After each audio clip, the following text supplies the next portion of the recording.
Push a field too hard for too long and the soil gives up. The color fades, the ground goes hard, and no amount of fertilizer brings the yields back. But worn-out soil is not dead. With the right patience, a farmer can rebuild it from almost nothing into rich, living ground. Here is how. First, what does it actually mean for soil to be exhausted? Healthy soil is not just crushed rock.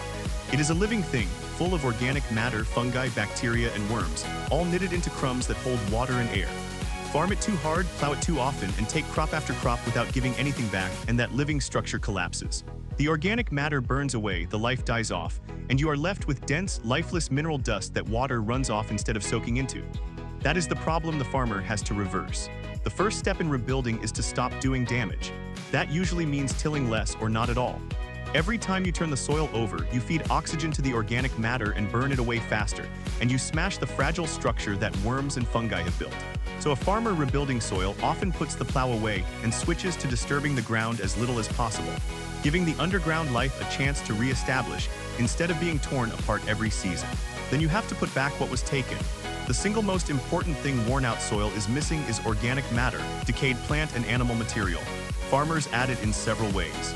The oldest is manure, animal dung spread across the field and worked in. Another is compost, plant waste and residues that have been allowed to rot down into a dark, rich, crumbly material teeming with life. Spread onto tired ground, compost is like a transfusion, bringing both food and living organisms in one go. But the cleverest tool is to grow the fertility rather than haul it in. Between the main cash crops, instead of leaving the field bare, the farmer plants a cover crop, a crop grown not to sell but purely to feed the soil. Its roots hold the ground together and stop it washing away. Its leaves shade the surface and smother weeds. And when it is finally cut down or rolled flat, its whole body rots into the soil as fresh organic matter. The field is never left naked and starving. Some cover crops do something close to magic.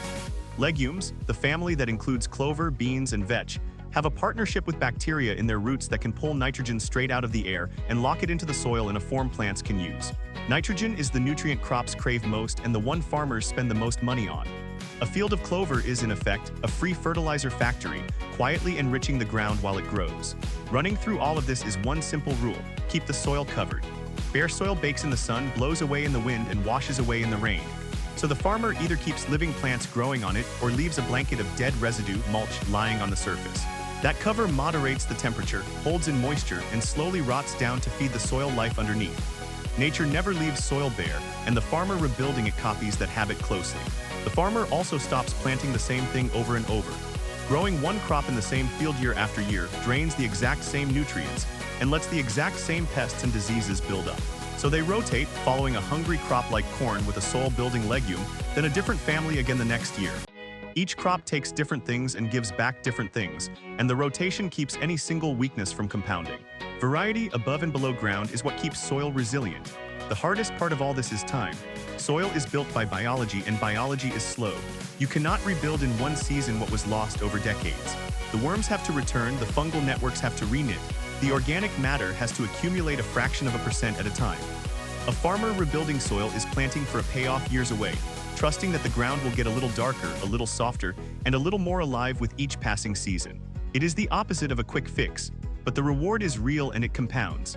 As the organic matter climbs, the soil starts to hold far more water, so crops sail through dry spells that would have failed before.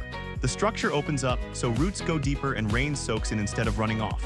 The returning life cycles nutrients naturally, so less bought fertilizer is needed. A field that was a liability slowly becomes an asset that gets easier and cheaper to farm every year. Rebuilding soil is really about remembering that it was never just dirt. It is a living system, and like anything alive, it can be starved, but it can also be nursed back to health. Give it cover, feed it, vary it, and wait, and worn-out ground will quietly come back to life.